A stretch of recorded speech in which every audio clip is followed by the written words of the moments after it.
My own son tried to kill me with a box of poisoned chocolates, and I unknowingly saved my life by making my daughter-in-law and my grandchildren jealous. When he called me, asking if I had eaten the chocolates, I told him no, that I had given them to Laura and the kids. The silence on the other side of the line was deafening. Then he yelled like a desperate man, "You did what?" At that moment, I did not understand why Thomas was so upset. I thought he was angry because I had given his gift to other people. How naive I was. My name is Dorothy. I am 69 years old. For 40 years, I sacrificed everything for my son, Thomas. Everything. My youth, my dreams, my savings. I adopted him when he was just 2 years old, after his biological parents died in an accident. I gave him my last name, my unconditional love, my entire life. But that day, the day of my 69th birthday, everything changed. That box of artisanal chocolates that arrived at my door looked like a beautiful gift from a grateful son. The chocolates were exquisite, expensive. They came in an elegant box with a card that read, "To the best mother in the world. With love, Thomas." I was so touched. It had been months since I had received any affectionate gesture from him. Since he married Laura, everything changed. She arrived like a storm in our lives, filling my son's head with poison against me. "Your mother is too nosy," she would say. "You are too old for her to be taking care of you," she would whisper in his ear. And Thomas, my Thomas, the boy I raised with so much love, began to change. Little by little, he drifted away. Visits became scarcer, calls colder, hugs more distant. But I kept hoping. I kept believing that my son would go back to being the person he was before. That morning, when the chocolates arrived, I thought it had finally happened. That my son had remembered how much he loved me. That Laura had not managed to completely destroy the bond we had built for so many years. The chocolates looked delicious. They were from an exclusive brand, the kind that cost a fortune. Each piece was a work of art, decorated with golden details and perfect shapes. But me? Oh, I was always like that. Always thinking of others before myself. These chocolates are too good for me alone, I thought. Laura and the kids will enjoy them much more. The little ones had always been my weakness. Despite all the disdain their mother showed me, I adored those children. They were my grandchildren, the extension of my Thomas, the only pure thing left in that toxic relationship. So I took the box, carefully rewrapped it, and headed to Thomas's house, which was just a short drive from my home in upstate New York. When I knocked on the door, it was Laura who opened it. As always, she greeted me with that fake smile that I hated so much. That smile that did not reach her eyes, that screamed contempt, even though her lips tried to feign courtesy. "Hello, Dorothy," she said, with that condescending tone she used with me. "What brings you by?" I handed her the box of chocolates and explained that they were from Thomas for me, but that I wanted to share them with her and the children. For a moment, I saw something strange in her eyes, like surprise, but not the good kind. It was more like fear, confusion. But she quickly composed her expression and took the box. "What a nice gesture from Thomas," she murmured. "The kids will be thrilled." She did not invite me in. She never did. She always found an excuse to keep me at the door, as if I were a traveling salesperson and not the grandmother of her children. That time she said the children were sleeping, that it had been a long day, that perhaps another day would be better. I went home with a slightly sad heart, but also with a certain satisfaction. I had done something good. I had shared the joy of my son's gift with his family. That night, I went to bed thinking that maybe, just maybe, that gesture would help smooth things over between Laura and me. The next day, the phone rang early. It was Thomas. His voice sounded strange, tense. "Mum," he said to me, "how were the chocolates?" The question took me by surprise. It was rare for him to be so interested in knowing if I had enjoyed a gift. Usually, after giving me something, he seemed to completely forget about the matter. "Oh, Thomas," I replied honestly. "I gave them to Laura and the kids.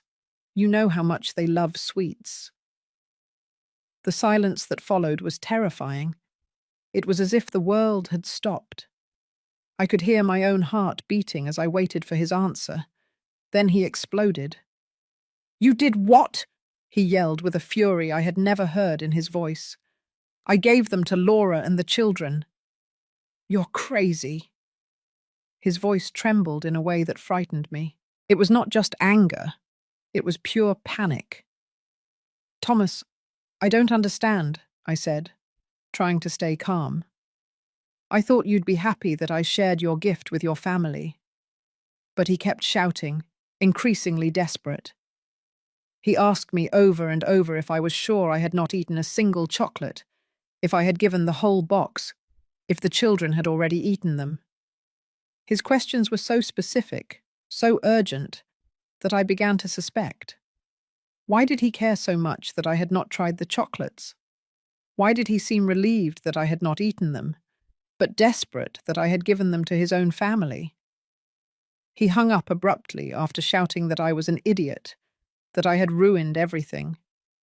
I was left with the phone in my hand, trembling, not understanding what had happened. But something inside me, a maternal instinct that I had developed over years of caring and protecting, told me that something was terribly wrong. That afternoon, Laura called me. Her voice sounded different, worried. "Dorothy," she said to me, "the children felt sick after eating the chocolates. We had to take them to the hospital in Staten Island." My blood ran cold. "What happened to them?" I asked with my heart in my throat. "The doctors say it was food poisoning," she replied. "But it's strange. The chocolates smelled odd when we opened them, but the children had already eaten several before we realized it." My world began to crumble. The chocolates my son had sent me, the chocolates I had given with so much love, had made my grandchildren sick. But there was something else. In Laura's voice, I detected something that made me tremble. It was fear, yes, but also understanding. As if she had finally grasped something that had been happening right under her nose without realizing it. That night, I could not sleep. The pieces of the puzzle began to fit together in my mind with terrifying clarity. Thomas's reaction when he learned that I had given the chocolates away, his desperation at knowing that I had not eaten them, his relief mixed with panic, the specific questions about whether I had tried even a tiny piece. And then, like a lightning bolt in the darkness, the truth hit me with all its brutal force. My son, my own son whom I had raised and loved unconditionally, had tried to poison me. The following days were a nightmare. The children recovered, thank goodness, but the poison had left its mark. Laura confessed to me that the doctors had found traces of arsenic in their little bodies. Arsenic, a word I had only heard in crime movies. Now it was part of my most horrible reality. My daughter-in-law, for the first time in years, spoke to me without that mask of contempt. Her voice trembled when she told me, "Dorothy, I think those chocolates were not meant to be shared. I think they were specifically for you." Her words confirmed what my heart already knew, but my mind refused to accept.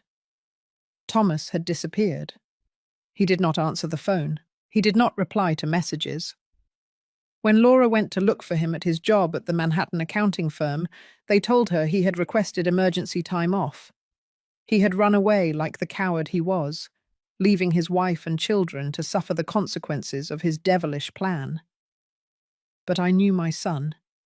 I knew where to find him. I knew that when he felt cornered, he always ran to the same place, the house of his Aunt Natalie, my younger sister. She had always had a weakness for Thomas, always justifying his mistakes, protecting him from the consequences of his actions. I drove to Natalie's house with my hands trembling on the steering wheel. 40 years of unconditional love, 40 years of sacrifices, 40 years of giving everything I had. And this was what I received in return: a son who wanted to see me dead. When I knocked on the door, Natalie opened it with a look of guilt. "Dorothy," she murmured, "I didn't know you were coming, but I had already seen Thomas's car parked on the corner." "I know he's here," I said in a voice I did not recognize as my own. Thomas appeared behind her like a ghost. His face was drawn, his eyes sunken, but what struck me the most was the expression on his face. There was no remorse. There was no guilt. There was only resentment, as if I were the culprit of this whole disaster. "Why?" was the only thing I could ask him. "Why did you want to kill me?" My voice broke on that last word. Kill me. My own son had wanted to kill me.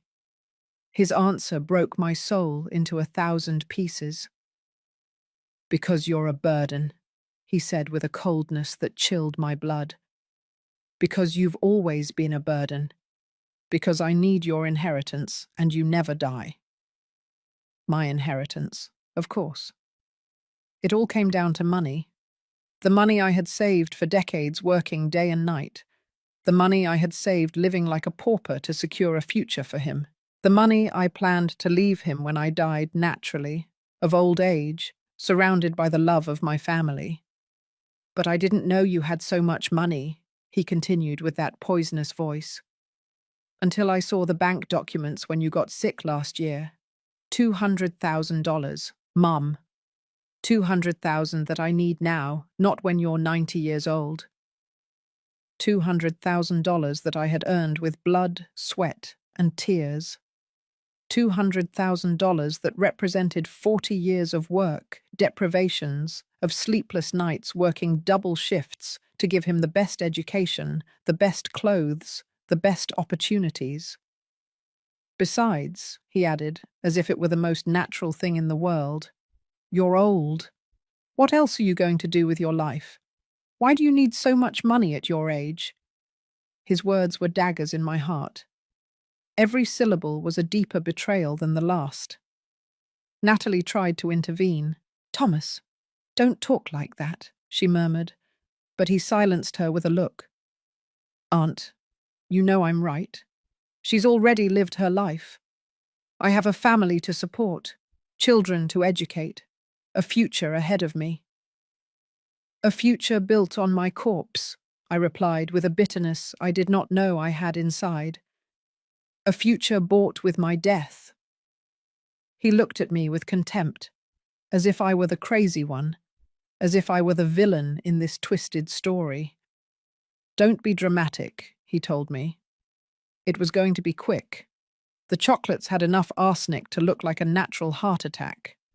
No one would have suspected anything. You would have died peacefully, sleeping, and I would have inherited what was going to be mine anyway. His words revealed the depth of his betrayal. It had not been an impulse, a moment of madness. It had been a calculated, meticulous, cold plan. He had researched the poison. He had bought the most expensive chocolates to disguise the taste. He had calculated the exact dose. My death had been planned with the same dedication that I had put into planning his birthdays for so many years. "And what happened?" I asked him. "Why didn't your perfect plan work?" His face twisted into a grimace of frustration. "Because you're too stupid to eat chocolates your own son gives you," he spat at me. "Because you always have to be the martyr. You always have to give everything. You always have to be the selfless, saintly mother." The irony was suffocating.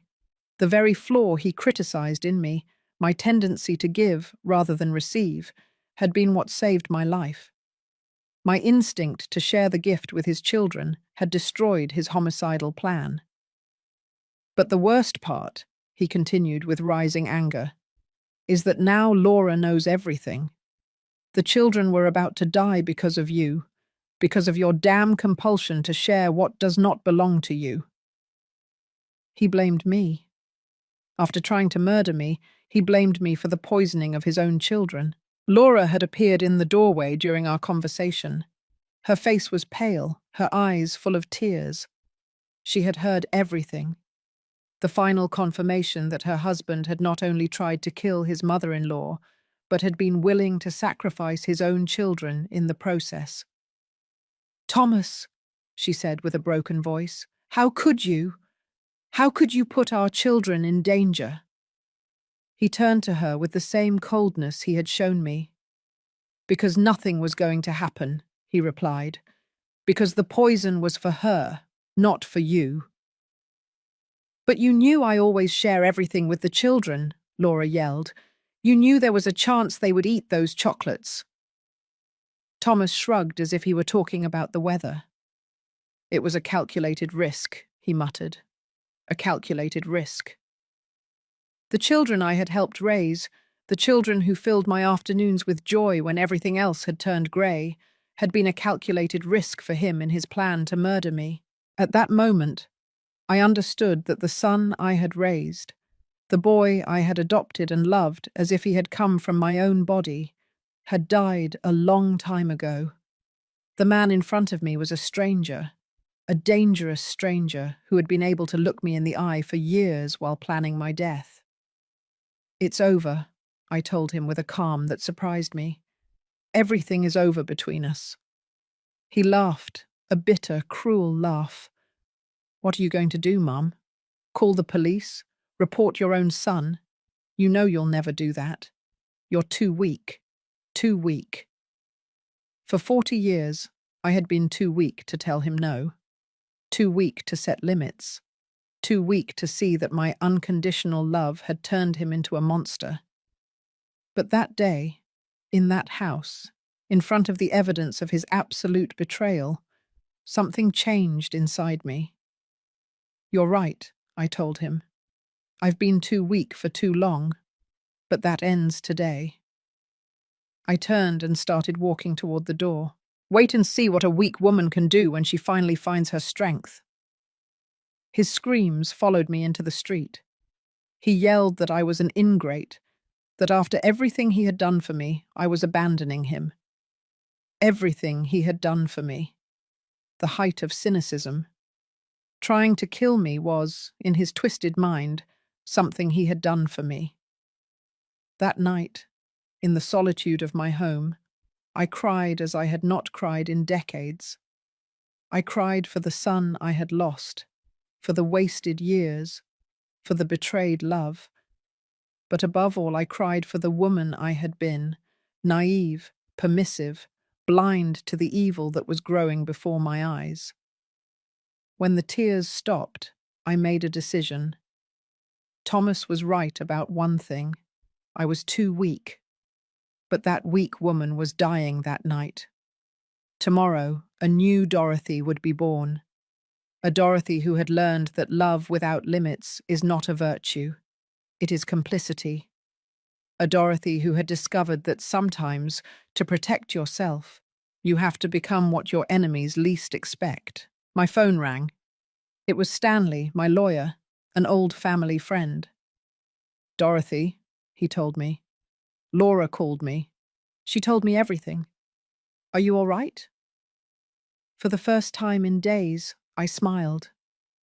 "I'm perfect, Stanley, and I have work for you." The transformation was not immediate, but it was total. Over the next few weeks, while Thomas believed he had emotionally destroyed me, I was building the foundations of my revenge. The first step was to move. I could not continue living in that house where I had raised a viper, where every corner reminded me of my naivety. Stanley helped me find an apartment in the most exclusive area of the city, Upper East Side. A penthouse with a panoramic view, which cost more in 1 month than Thomas earned in 3. When I signed the lease, I saw the surprise in the eyes of the real estate agent. A 69-year-old woman, modestly dressed, paying cash for a luxury apartment. "It's for my retirement," I told her with a smile. "I decided it was time to give myself some treats." Retirement. What a liberating word. I was retiring from being a mother. I was retiring from being the victim. I was retiring from being the woman who gave everything and asked for nothing in return. The apartment was spectacular. Marble floors, floor-to-ceiling windows, a kitchen that looked like it was out of a magazine. But what I liked most was the study, a quiet space where I could plan, where I could think, where I could become the strategist Thomas had never imagined I could be. Stanley was my first ally in this new life. For years, he had handled my basic legal affairs, wills, insurance, minor procedures. But now I needed something more.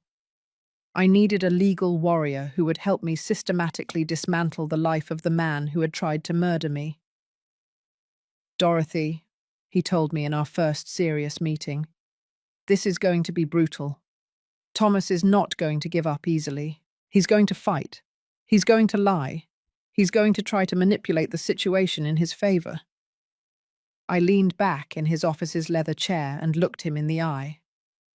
Stanley, he underestimated me for 40 years. Now it's my turn to surprise him. The first thing we did was secure my money. Thomas knew about the main account, but he did not know about the other 3.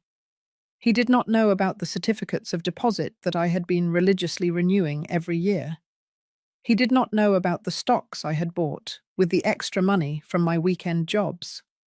He did not know that his stupid mother had built a modest but solid financial empire. In total, Stanley told me after reviewing all the documents, we are talking about almost $400,000, not $200,000 as he believes. $400,000. 40 years of sacrifice turned into economic power. 40 years of living like a poor woman to die like a queen. But money was only a tool.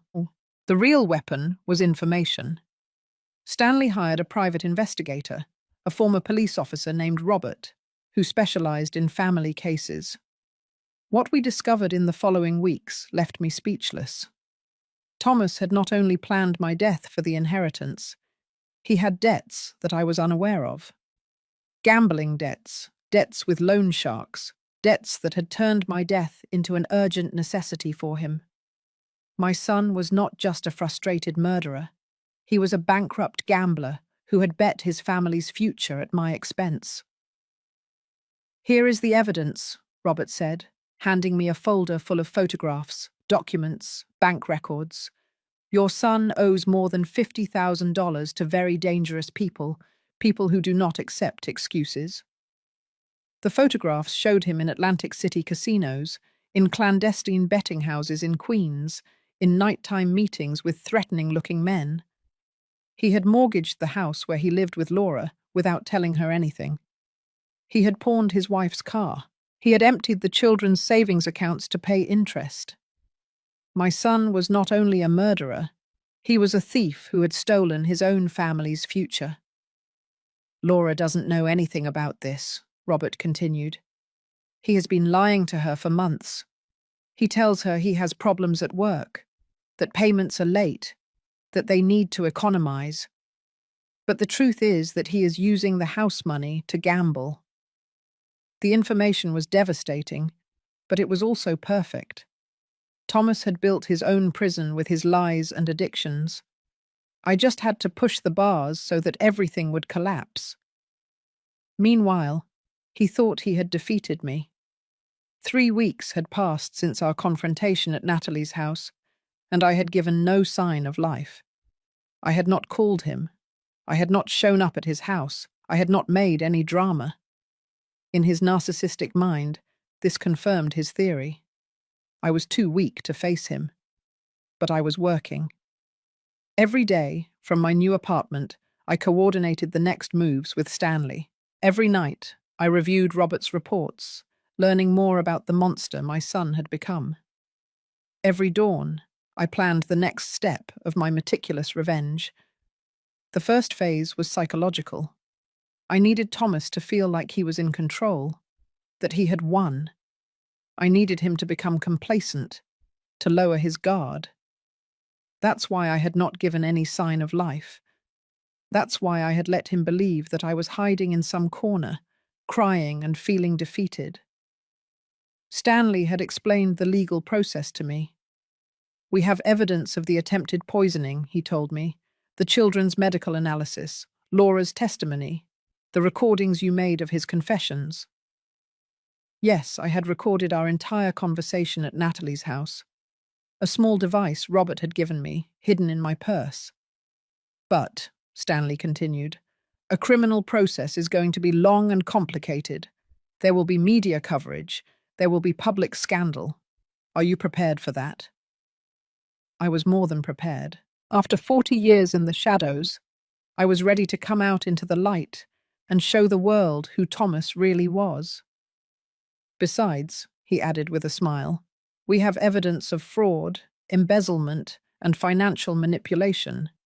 We can destroy him economically before the criminal process even begins. Economically? The word sounded delicious. Thomas had tried to kill me for money. Now he was going to lose all his money for trying to kill me. During those weeks of silence, I also worked on myself. I hired Yolanda, a personal stylist who completely transformed my image.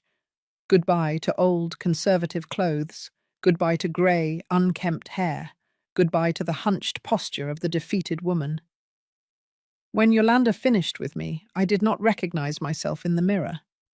My hair was dyed an elegant brown, cut in a modern style that took 10 years off me. My clothes were sophisticated but not ostentatious. Quality suits, designer shoes, discreet but expensive accessories. Dorothy, Yolanda told me, admiring her work, you look like a woman of power. A woman of power? I liked the sound of that. For 40 years, I had been a woman of service, a woman of sacrifice, a woman of shadows. Now it was time to be a woman of power. The last element of my transformation was the most important. My attitude. I hired a personal coach, a psychologist specializing in female empowerment. Dorothy, she told me in our first session, you have to stop seeing yourself as a victim. You are a survivor. You are a warrior. The sessions were revealing. For decades, I had confused love with submission, kindness with permissiveness, motherhood with total self-denial. I had raised a monster because I had been afraid of being a bad mother if I set limits. True love, the psychologist explained to me, includes consequences. If there are no consequences for bad actions, there is no love. There is complicity. Complicity. For 40 years, I had been an accomplice in my son's transformation into a sociopath. But no more. The new Dorothy was not an accomplice to anyone. The new Dorothy was a force of nature that was about to unleash upon Thomas's world like a devastating hurricane. One night, exactly 1 month after our confrontation, I decided it was time to make my first public appearance. I carefully chose the location, the most exclusive art gallery in the city, where a private collection of contemporary paintings was being exhibited. I dressed in a black designer suit, high heels that made me look taller and more imposing, and jewelry I had bought that very afternoon. When I arrived at the gallery in a luxury taxi, the society photographers turned to look at me. They did not recognize me, but they instinctively knew I was someone important. I walked through the gallery with a glass of champagne in my hand, admiring the artwork, conversing with collectors and critics. For the first time in decades, I felt in my element. Elegant, sophisticated, powerful. And then I saw him. Thomas was in the opposite corner of the gallery, accompanied by Laura. She looked tense, uncomfortable, clearly out of place in that luxurious environment. He was trying to impress some businessman, probably looking for new victims for his scams. Our eyes met across the room. I saw the shock on his face when he recognized me. The defeated woman he had left crying a month ago had been replaced by this sophisticated and mysterious version of his mother. I approached slowly, savoring every step. When I reached him, I smiled at him with a poisonous sweetness. "Hello, Thomas," I said to him in a voice that dripped power. "What a surprise to run into you here." His face had turned pale. Laura looked at me with a mixture of admiration and confusion. The businessmen who were talking to Thomas turned toward me with curiosity. "Mum," he stammered, "what are you doing here?" His voice trembled slightly. For the first time in his life, my presence intimidated him. "I'm enjoying my retirement," I replied, taking a sip of champagne. I decided it was time to treat myself. The word retirement echoed in the air like a veiled threat. The businessmen looked at us with interest. It was obvious there was family tension, but it was also obvious that I was not the victim they had imagined. "Retirement?" one of them asked politely. "What are you retiring from, Ma'am?" "From being too generous," I replied without taking my eyes off Thomas. "Sometimes when you give too much, people get used to receiving. There comes a point where you have to stop giving and start collecting." "Collecting?" The word floated in the air like a promise of a storm. Thomas knew exactly what it meant. He knew his time of taking without giving had ended. He knew the hunt had begun, and now he was the prey.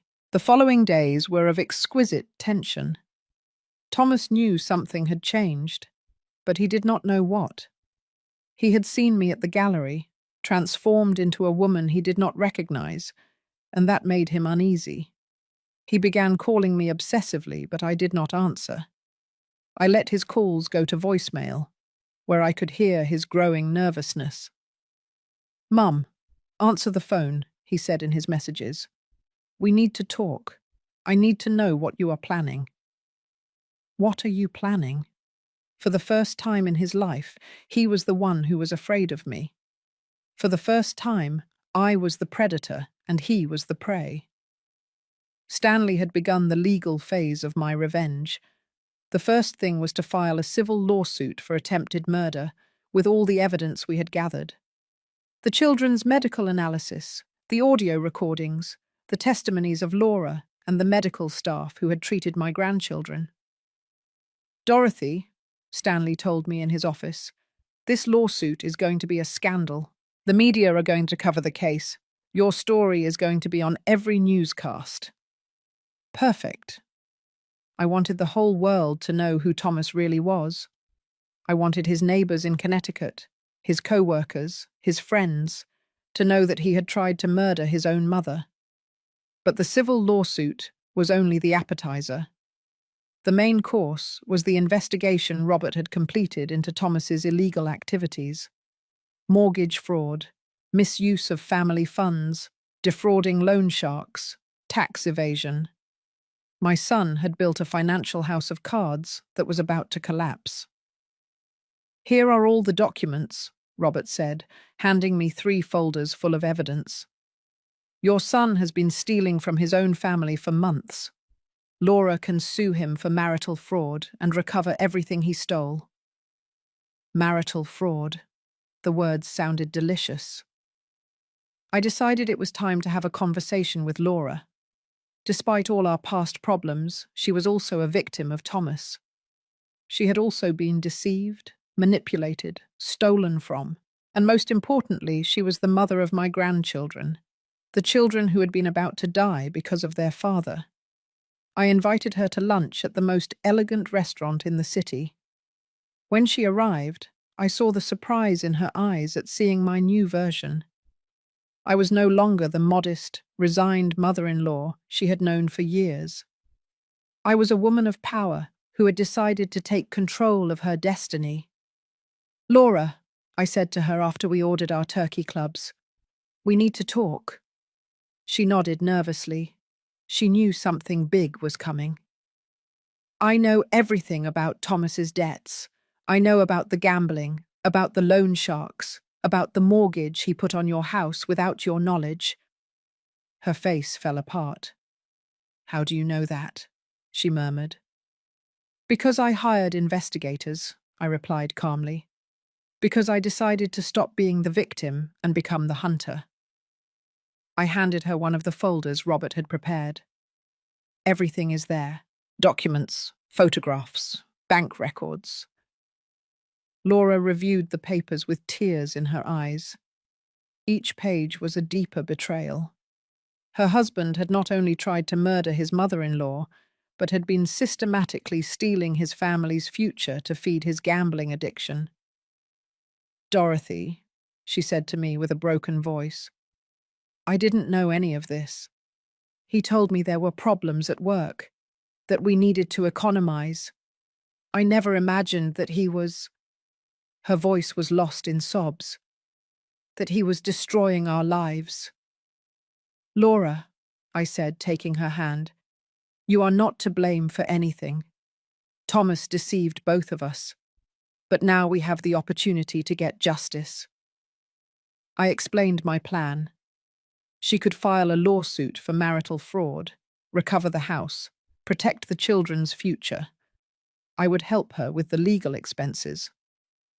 But, I added firmly, I need you to testify against Thomas. I need you to tell the whole truth about the chocolates, about his confession, about everything you have seen. She did not hesitate for a second. Of course, she told me. It is the least I can do after everything that has happened. While we were eating our mashed potatoes, Thomas arrived at the restaurant. It was no coincidence.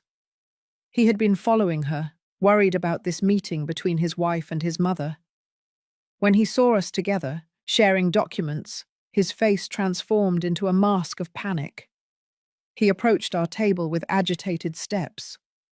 What are you doing? He asked in a tense voice. What are you talking about? His desperation was palpable. He knew his world of lies was collapsing. We are talking about you, I replied with a cold smile. We are talking about your debts, your lies, about how you have been stealing from your own family. Thomas looked at the documents on the table, and his face completely collapsed. Laura, he pleaded with his wife, don't listen to this crazy old woman. She's trying to manipulate you, to separate us. Crazy old woman. Even in that moment of total panic, he could not stop insulting me. He was incapable of showing respect or remorse. Thomas, Laura told him in a voice I had not heard before, a voice full of strength and determination. I know everything now. I know about the gambling, about the debts, about the mortgage.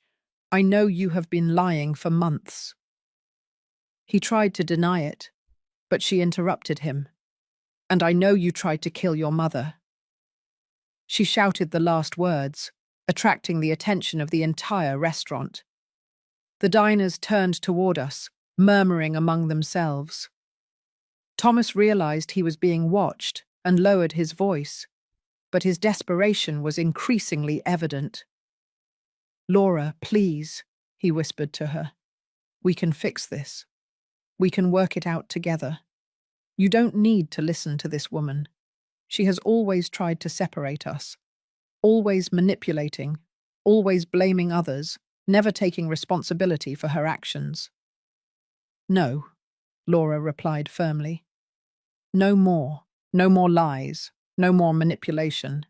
I am going to protect our children, and that means taking them away from you. She got up from the table, picked up her purse, and headed for the exit. My lawyers will be in touch with you.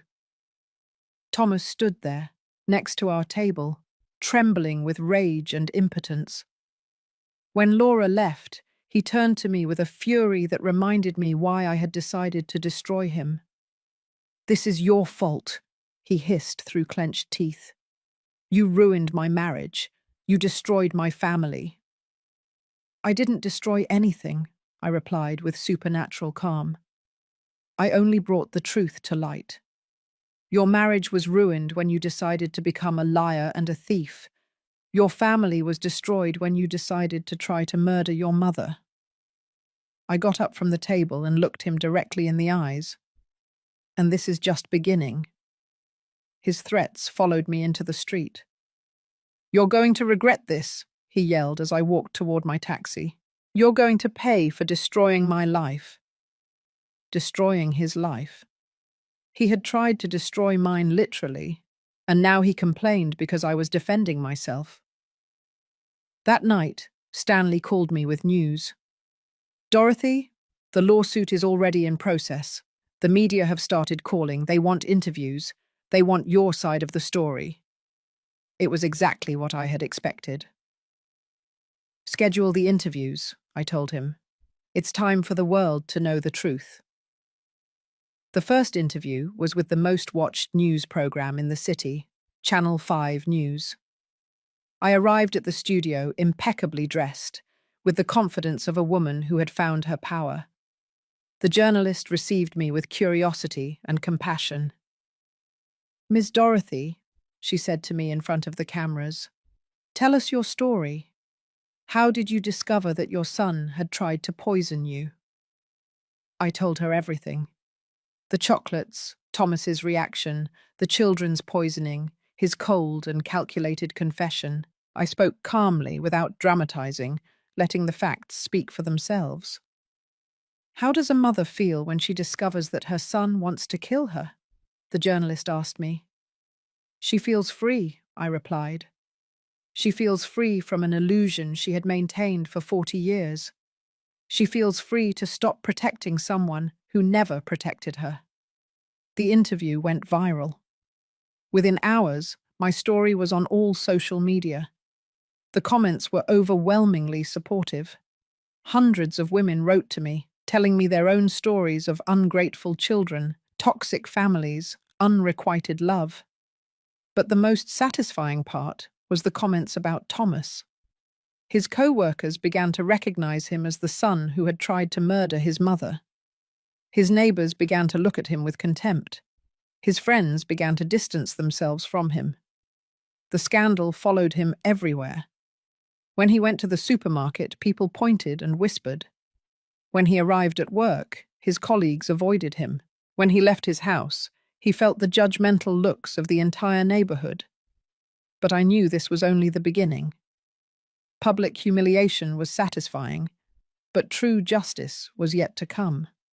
The legal processes, the loss of his assets, the complete destruction of the life he had built on lies and betrayals. Thomas had underestimated the woman he had raised for 40 years. He had thought he could get rid of me like throwing away a piece of paper. Now he was discovering that he had awakened a monster much more powerful and ruthless than himself. The hunt had officially begun, and I was a predator who had waited 40 years to show her claws. The legal process advanced like an unstoppable avalanche. Stanley had filed all the lawsuits simultaneously: attempted murder, family fraud, aggravated fraud, and a civil lawsuit for emotional damages amounting to $500,000. Thomas woke up one Monday and discovered that his life had exploded into 1,000 pieces. His bank account was immediately frozen. The few savings he had left after his compulsive gambling were blocked, while the origin of the funds was investigated. His salary was garnished to ensure payment of the civil lawsuits. Overnight, he was left penniless. "Dorothy," Stanley reported to me with satisfaction, "your son is broke. He cannot afford a decent lawyer. He's going to have to settle for a public defender." A public defender against the best law firm in the city. The battle was unequal from the start, but the most delicious thing was seeing how his social world crumbled. The video of my television interview had generated such a scandal that the media began to investigate Thomas's life more deeply. Soon his gambling debts, his scams against co-workers, and his systematic lies came to light. His boss called him to an urgent meeting. "Thomas," he said, "the company cannot afford to have its name associated with this scandal. You are terminated, effective immediately. 20 years working at the same company, eliminated by a scandal he himself had created." The loan sharks, who had been pressuring him for his gambling debts, saw the news and decided to accelerate their collections. They knew that if they did not act fast, they would not recover a single dollar. They began showing up at his house, calling him at all hours, openly threatening him. One night, while I was enjoying a glass of wine in my luxury apartment, I received a call from Laura. She was crying. "Dorothy," she told me between sobs, "men came to the house, armed men. They said that if Thomas doesn't pay them tomorrow, they are going to take the house and everything in it." "Where is Thomas?" I asked her. "He disappeared," she replied. "When he saw those men, he ran out the back door. He left me alone with the children to face those criminals." Cowardly until the end. When things got tough, he abandoned his family to save his own skin. "Laura," I told her firmly, "take the children and go to your mother's house tonight. Tomorrow morning, we are going to fix this." The time had come to show my next hand. The next morning, I arrived at Thomas's house, accompanied by Stanley and 2 bodyguards I had hired. The loan sharks were there, inspecting the property, calculating what they could take to cover the debt. When they saw me arrive, they approached with curiosity. "Ma'am," the leader of the group, a burly man with scars on his hands, said to me, "Are you related to Thomas?" "I am his mother," I replied with the same calm I would use to talk about the weather. "And I have a proposal." I pulled a signed check from my purse. "This is the exact amount my son owes you," I told them. $530,000. Take it and forget about him forever." The men looked at the check in surprise. They did not expect an elegant woman to show up with $500,000 in cash. "Why would you do this for him?" the leader asked me. "I am not doing it for him," I replied. "I am doing it for my daughter-in-law and my grandchildren. They are not to blame for living with a gambler." The man took the check, examined it carefully, and finally nodded. "Deal. Your son is debt-free with us." When they left, Laura came out of the house with tears in her eyes. "Dorothy," she said, "I cannot accept that you pay Thomas's debts."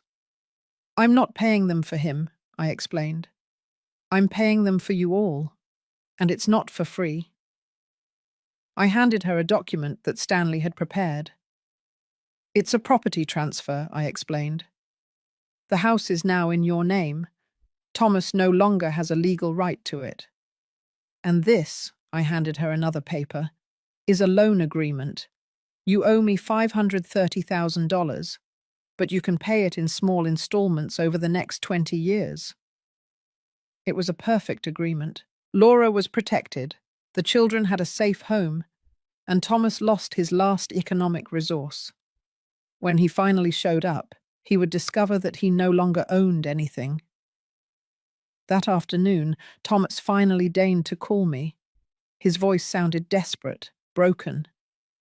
"Mom," he pleaded, "I need your help. The loan sharks are going to kill me if I don't pay them. I need money. I need you to forgive me. I need—" "Thomas," I interrupted him coldly, "I already paid your debts." I could hear his sigh of relief on the other side of the line. "Thank you. Mum, I knew you wouldn't abandon me. I knew that, but I didn't do it for you," I continued. "I did it for Laura and the children. And you no longer have a house. I transferred it to your wife's name." The silence that followed was absolute. "What?" he finally murmured. "The house is no longer yours. Your wife owes me the money, not you. You have nothing more to do with that property." His breathing became agitated. "You can't do that," he yelled. "It's my house. I bought it." "Did you buy it with money you stole?" I replied. "And now it has returned to legitimate hands. Laura and the children are protected. You are on your own." I hung up the phone without waiting for his response. The following days were of delicious tension. Thomas showed up at the house, but Laura had already changed the locks. When he tried to force his way in, she called the police. The officers arrived and explained to him that he no longer had a legal right to the property. "But she's my wife," he yelled as they escorted him out of his own house. "I have a right to be here." "Sir," the officer told him, "your wife has requested a restraining order. You cannot approach within 200 yards of this property." Restraining order. Laura had followed my advice to the letter. Now Thomas had not only lost his house, but legally could not go near his family. He was a complete pariah, rejected by society and abandoned by his own. Homeless, jobless, penniless, Thomas was forced to take refuge in cheap, run-down motels. But even that became unsustainable when the media began following him. Reporters constantly harassed him, asking him about the attempted murder, about his debts, about his gambling addiction. One night, desperate and humiliated, he decided to do something he considered intelligent, but which turned out to be the final nail in his destruction. He created a social media profile and began live streaming, trying to tell his side of the story. "My mother is crazy," he said in front of his phone camera from a dirty motel room. "She is making all this up because she wants attention. I never tried to poison anyone. The chocolates were normal. She is manipulating my whole family against me." But the internet does not forgive. Users began bombarding him with specific questions he could not answer. "Why was there arsenic in the chocolates?" they asked. "Why did your children get poisoned?" they insisted. "Where is the proof that your mother is lying?" His broadcast went viral, but not in the way he expected.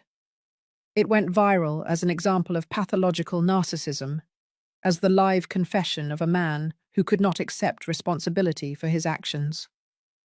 The comments were brutal, ruthless, merciless. "This guy really thinks we're stupid," someone wrote. "His own wife is reporting him, and he says it's all a lie," added another.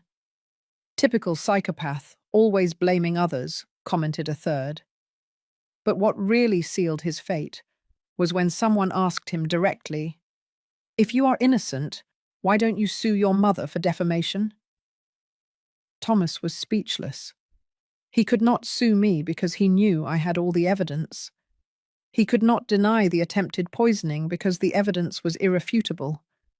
His silence at that question was interpreted by everyone as an admission of guilt. The broadcast ended abruptly when he began receiving death threats live. He had tried to manipulate public opinion and had achieved exactly the opposite. The next day, clips of his broadcast were on every newscast. Behavioral analysts dissected him as a case study of malignant narcissism. Psychologists explained on television how his inability to accept responsibility was typical of antisocial personalities. Thomas had achieved something that I could not have achieved even with the best public relations team.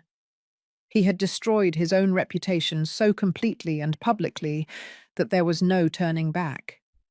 He had become the national villain, the symbol of filial ingratitude taken to the extreme. But for me, the most satisfying thing was not his public humiliation.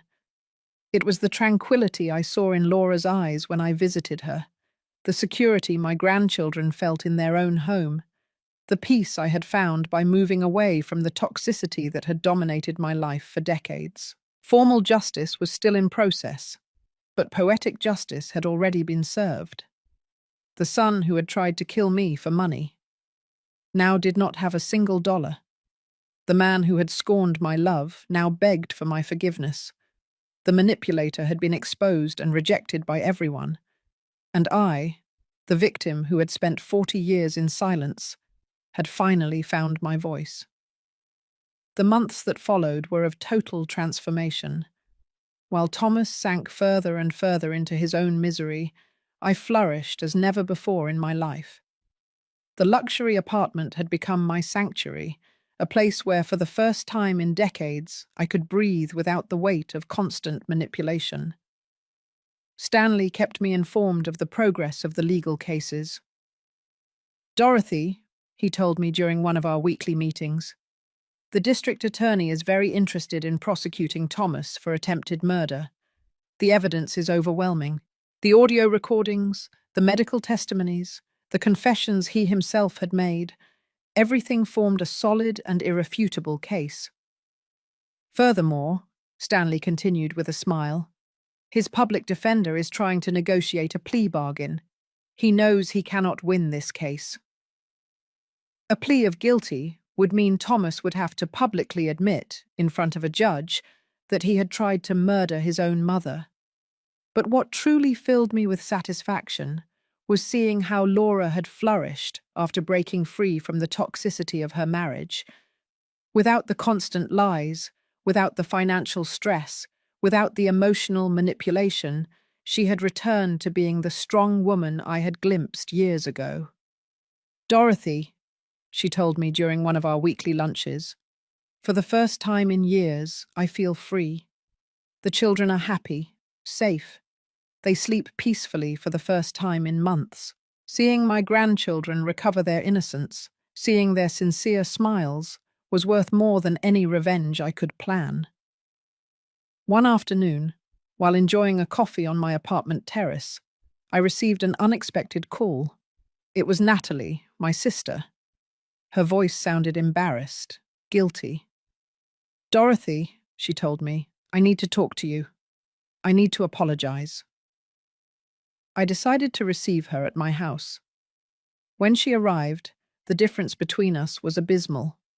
I looked elegant, serene, empowered. She looked consumed by guilt and shame. "Dorothy," she began with tears in her eyes, "I knew Thomas had problems, but I never imagined he was capable of trying to kill you." "Natalie," I replied with a calm that surprised me, "you always knew there was something wrong with him. You always justified him. You always protected him from the consequences of his actions." She nodded, unable to deny the truth. "I know I was an accomplice to his behavior. I know I failed you as a sister. What hurts me the most," she continued, "is that when he came to ask me for refuge after trying to poison you, I welcomed him into my house. I protected him, knowing what he had done." Her tears were genuine.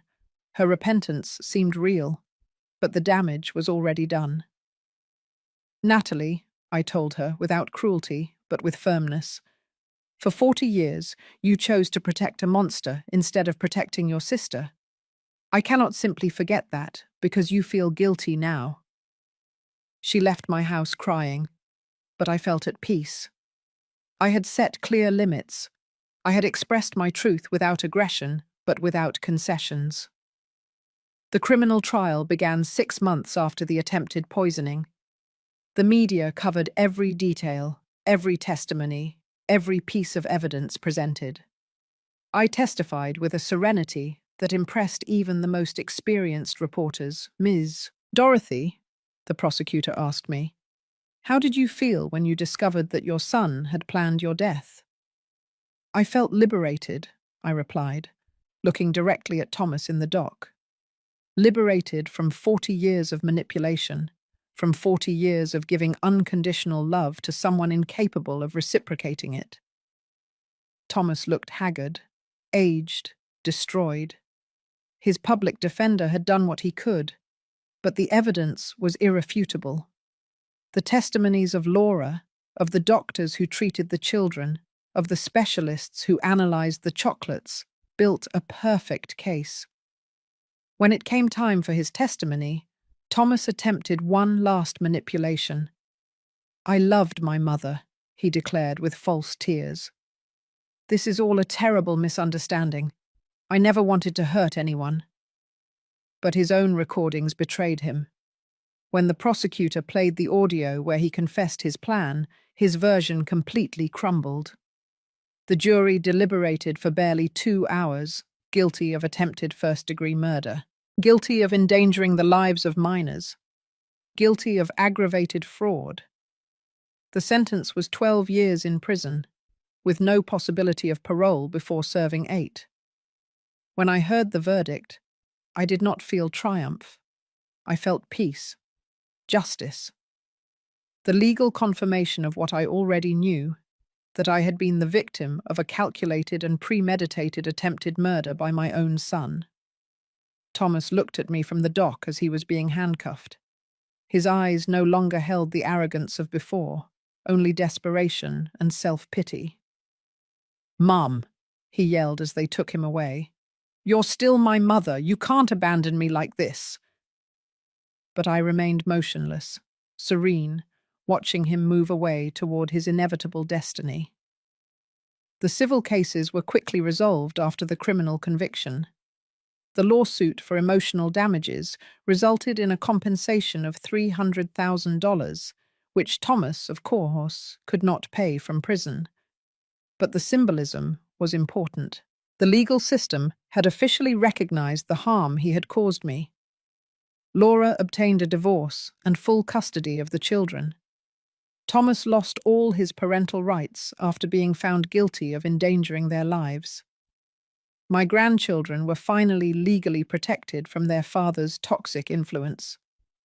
One afternoon, while organizing my new legal documents, I found a letter I had written but never sent years ago.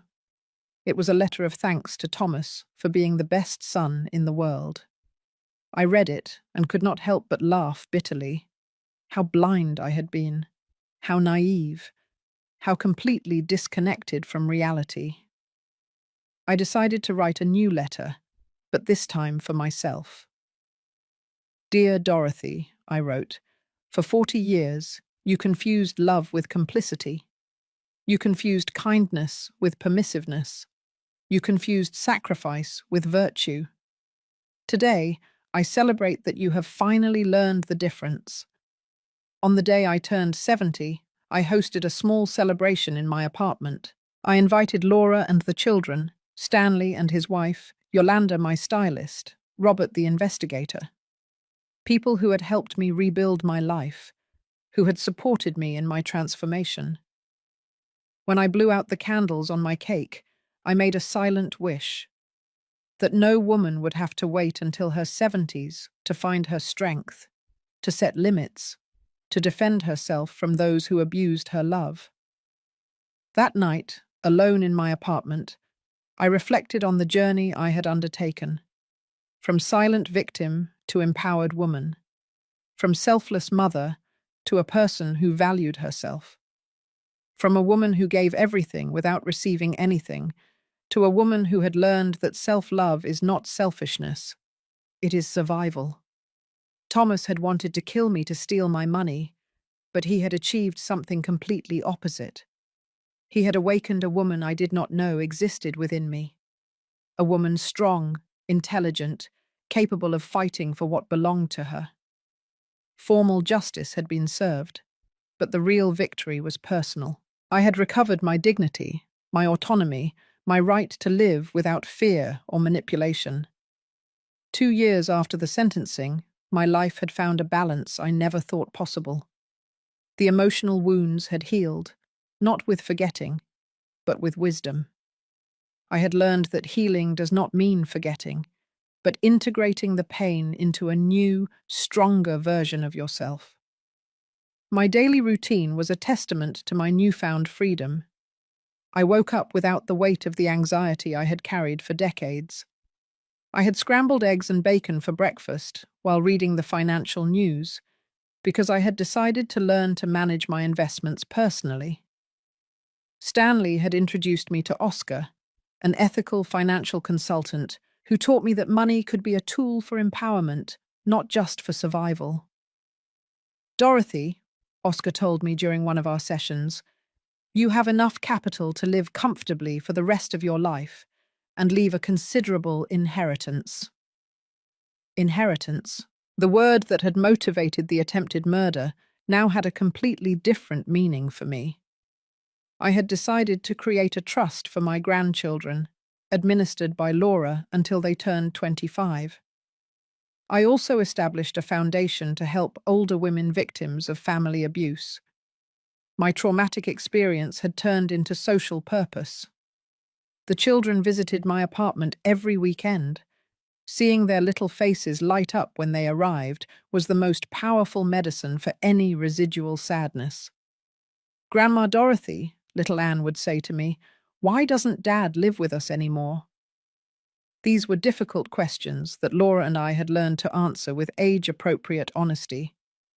"Dad made choices that hurt a lot of people," Laura would explain. "Sometimes, when someone hurts others, they have to go to a special place to learn how to behave better."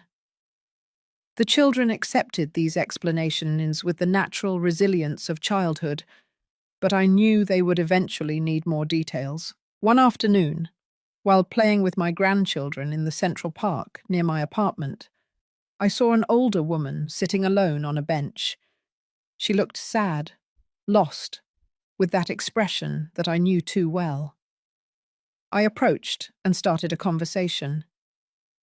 "I'm Yolanda," she told me. Not Yolanda the stylist, but another woman who coincidentally had the same name. "I live with my son and his wife, but I feel invisible. They treat me like a burden." Her story resonated deeply with me. It was like seeing my past reflected in another person. I told her my experience, without dramatic details, but with the honesty of someone who had traveled through the same darkness. "Yolanda," I told her, "you do not have to accept being treated as a burden. You have rights, you have value, you have options." That conversation became the germ of something bigger. I began organizing weekly meetings in my apartment for older women facing similar situations. We called it the Circle of Strength. Every Thursday afternoon, my living room filled with stories of survival, mutual support, of women rediscovering themselves. Stanley helped me formalize the foundation. The Dorothy Foundation for the Dignity of the Older Woman, it was finally called. Our first project was a temporary shelter for elderly women victims of family abuse. The second was a free legal assistance program. The media began calling me to talk about the issue of elder abuse.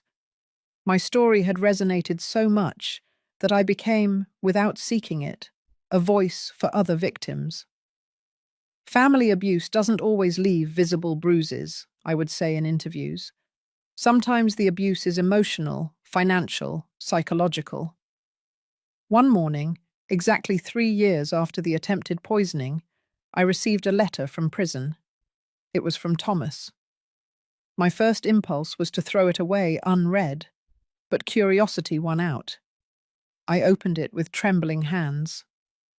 "Dear Mum," it began, "I know I don't deserve your forgiveness, but I need you to know that I have been reflecting on what I did." The letter continued with what seemed like genuine apologies, expressions of remorse, promises of change, but there was something in the tone that felt familiar. Subtle manipulation, the attempt to elicit pity. "I've been going to psychological therapy," he wrote. "The psychologist says I have deep issues that come from my early abandonment, from the death of my biological parents." Even from prison, he continued to blame others for his decisions. He was still incapable of assuming full responsibility. "Please, Mum," the letter ended. "Give me a chance to repair the damage I caused. Agree to visit me. I need to see you. I need your forgiveness to be able to heal. I need, I need, I need." It had always been about what he needed, never about what I needed or deserved.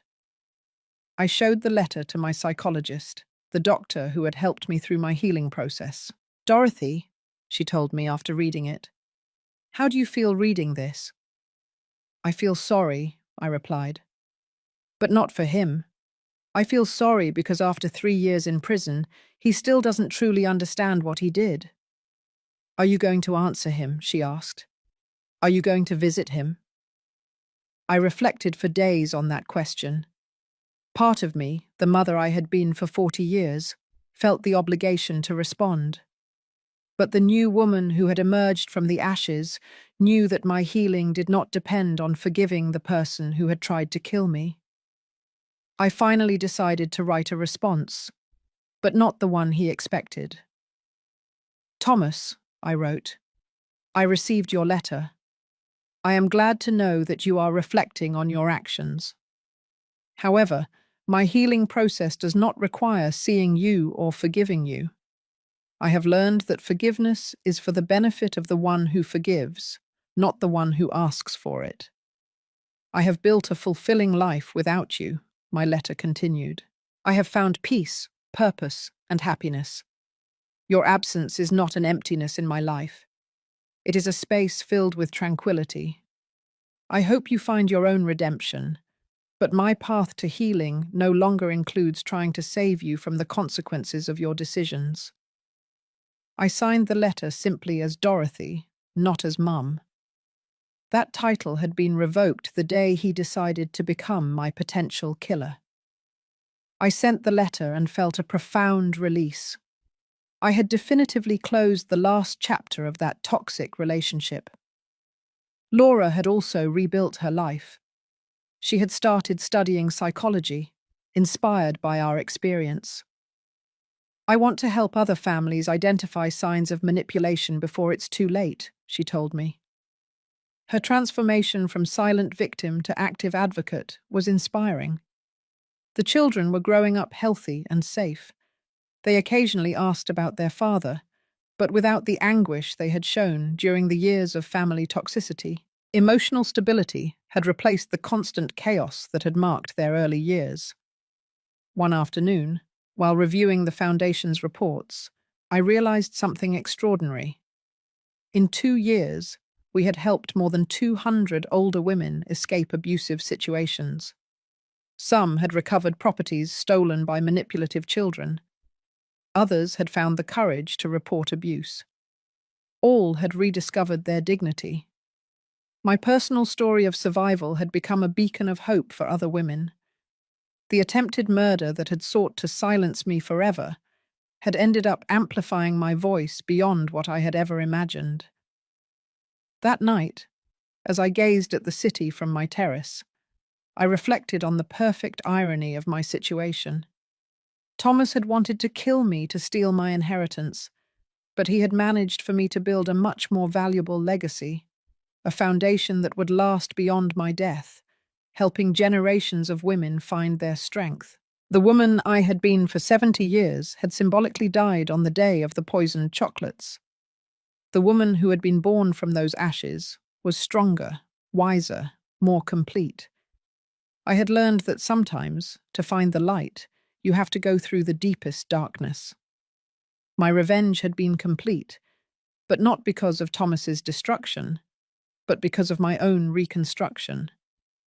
The best revenge had turned out to be living fully, without fear, without guilt, without the shadow of manipulation darkening my days. 5 years after the sentencing, my life had reached a fullness I never thought possible.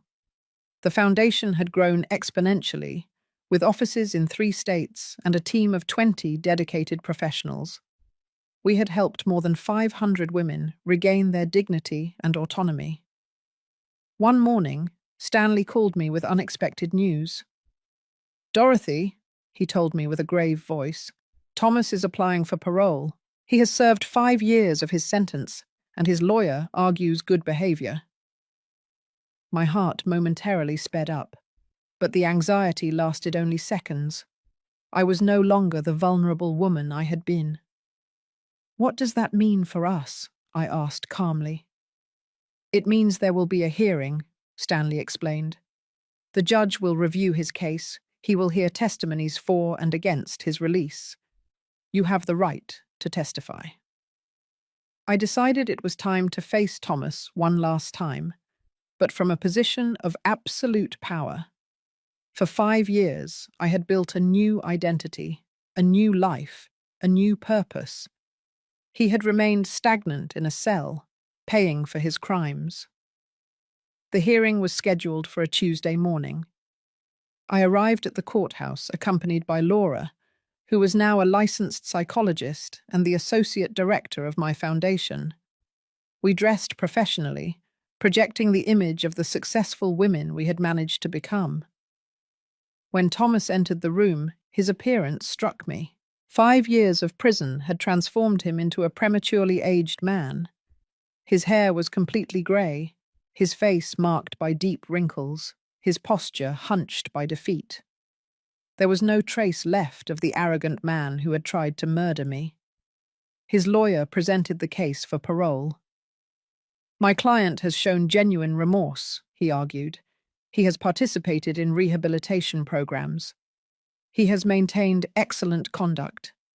He has expressed sincere desires to repair the damage caused to his family." When it was my turn to testify, I rose with the serenity of someone who has found inner peace. "Your Honor," I began, "for 5 years, I have observed the consequences of the defendant's actions, not only in my life, but in the lives of his children, who have thrived in an environment free from his toxic influence." I looked directly at Thomas as I spoke. "I have built a foundation that has helped 500 women victims of family abuse. Every one of those stories reminds me why it is important for actions to have real and lasting consequences." "Mr. Thomas not only attempted to murder me," I continued firmly. "He endangered the lives of his own children. He stole from his family. He lied systematically for years. His early release would send a dangerous message that repentance after being caught can erase the severity of trying to murder your own mother." The judge listened intently, taking notes. When Thomas had the opportunity to speak, he addressed me directly. "Mum," he said with a broken voice, "I know I don't deserve your forgiveness, but I have changed. I have understood the damage I caused. I have spent 5 years reflecting on my mistakes." His words sounded rehearsed, calculated to generate compassion, but they no longer had power over me. "Thomas," I replied calmly, "you lost the right to call me mother the day you decided to become my potential killer. 5 years in prison do not erase 40 years of manipulation or the trauma of discovering that your own son wanted to see you dead." Laura's testimony was devastating for his chances. As a professional psychologist, she explained to the judge the patterns of narcissistic and manipulative behavior she had observed for years. "The children have prospered without their father's presence," she declared. "They have developed emotional stability, security, confidence. His release would represent a setback in their psychological development." The prosecutor presented evidence that Thomas had attempted to contact loan sharks from prison, suggesting that his gambling addiction problems persisted. He had also received money from unidentified sources in his commissary account, suggesting continuous links to questionable activities. After 2 hours of deliberation, the judge announced his decision. "Parole request denied," he declared. "The defendant will serve his full sentence. The premeditated nature of his crimes, combined with the pattern of manipulative behavior and the lack of genuine remorse, make his early release inappropriate." Thomas slumped in his chair. His 5 years of good behavior and mandatory therapy had not been enough to convince the legal system that he had truly changed. He would have to serve 7 more years before being eligible for parole again. When we left the courthouse, I felt a deep but tranquil satisfaction. It was not vengeful triumph, but the confirmation that justice had prevailed. Thomas would pay fully for his crimes, while I continued to build a legacy of hope and empowerment. That afternoon, during the weekly meeting of our Circle of Strength, I shared the experience with the women of the group. Today I faced my aggressor once more, I told them, but no longer from fear or vulnerability. I faced him from the power I have built during these years. Yolanda, the woman I had met in the park years ago, and who now coordinated one of our programs, raised her hand. Dorothy, she said, your story has taught us that it is never too late to reclaim our dignity. At 70, you found your strength. I found mine at 65. That night, alone in my apartment, I wrote in my diary, today I definitively closed the darkest chapter of my life. Thomas will remain in prison 7 more years, but I no longer live in the emotional prison he built for me. I am free. I am powerful. I am whole. Looking out the window at the illuminated city, I reflected on the path traveled, from silent victim to advocate for other victims, from invisible woman to recognized community leader, from selfless mother to a woman who had learned that self-love is not selfishness, it is survival. The transformation had been painful, but necessary. Like a butterfly that must destroy its cocoon to fly, I had to destroy the permissive version of myself to become the strong woman I always had the potential to be. Tomorrow, I would continue my work at the foundation. I would continue helping other women find their voice. I would continue building a legacy that transcended personal revenge. Because I had learned that the best response to an attempt at destruction is not reciprocal destruction, but the construction of something beautiful and lasting. Thomas had wanted to eliminate me to steal my monetary inheritance. He had achieved exactly the opposite. He had awakened a much more valuable inheritance in the form of strength, wisdom, and purpose that I now shared with hundreds of women. Justice does not always come fast, but when it comes, it is complete and definitive. 10 years had passed since the day that changed my destiny forever. Now, at 79, I contemplated my life with a deep satisfaction I never thought possible. The Dorothy Foundation had grown to become a recognized national institution, with shelters in 8 cities and a legal assistance program that had helped more than 2,000 women. My grandchildren, now teenagers, visited every weekend. Anne was 16 and had decided to study law, inspired by our family history. Grandma, she told me during one of our conversations, I want to be like you. I want to defend people who cannot defend themselves. Her younger brother, Charles, who was 14, showed an extraordinary emotional maturity for his age. Laura had become a nationally recognized psychologist, specializing in family trauma and elder abuse. We had written a book together titled It's Never Too Late, Finding Your Strength After 70, which had become a bestseller and been translated into several languages. One spring morning, while reviewing correspondence in my foundation office, I received a call that transported me to the past. It was the warden of the prison where Thomas was serving his sentence. Ms. Dorothy, he told me with a grave voice, I have to inform you that your son passed away last night. The news impacted me, but not as I had expected. I did not feel maternal pain or devastating loss. I felt a strange mixture of sadness for what could have been, and relief for the definitive closing of that chapter. What happened? I asked with professional calm. It was a sudden heart attack, the warden explained. The doctors say he had developed severe heart problems, probably related to stress and depression. He died sleeping, without pain. The irony was absolute. He had planned my death by heart attack with poisoned chocolates, and he had finally died of a real heart attack. He left a letter addressed to you, the warden continued. He wishes for us to send it to you. After a moment of reflection, I agreed to receive it. I needed to know his last words, not out of nostalgia, but to completely close this cycle of my life. The letter arrived 2 days later. I opened it with steady hands, without trembling or anxiety. "Dear Mum," it began in shaky handwriting, "I write this knowing that I will probably die in this prison. For 10 years, I have reflected on what I did, on the monster I became. I understand now that there is no possible forgiveness for trying to murder the woman who gave me everything," it continued. "I do not seek your compassion or your absolution. I just want you to know that my last conscious thought was of genuine regret for having failed you so profoundly.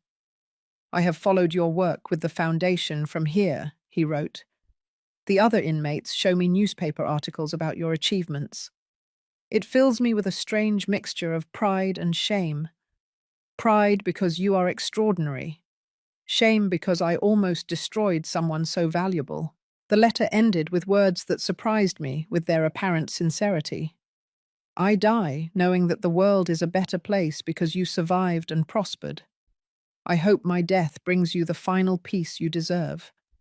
With love and eternal remorse, Thomas." After reading the letter, I put it away in my desk. I did not feel the need to cry or to forgive posthumously. I simply felt that a very long and painful book had finally reached its last page. The funeral was a small, private ceremony. Laura, the children, Stanley, and I attended. There were no emotional or nostalgic speeches. It was a sober farewell to someone who had chosen the path of destruction and had paid the full consequences.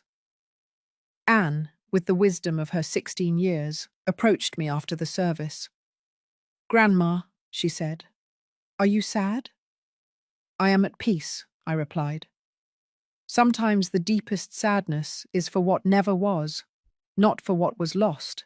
That night, in the solitude of my apartment, I wrote the final entry about Thomas in my diary. "Today I buried the son I adopted 47 years ago, but the son I truly loved died 10 years ago, the day he decided to become my killer. Today I only buried the remains of that decision." The following months were of extraordinary productivity. Without the looming shadow of Thomas, without the possibility of future legal hearings or confrontations, I dedicated myself completely to expanding the work of the Foundation.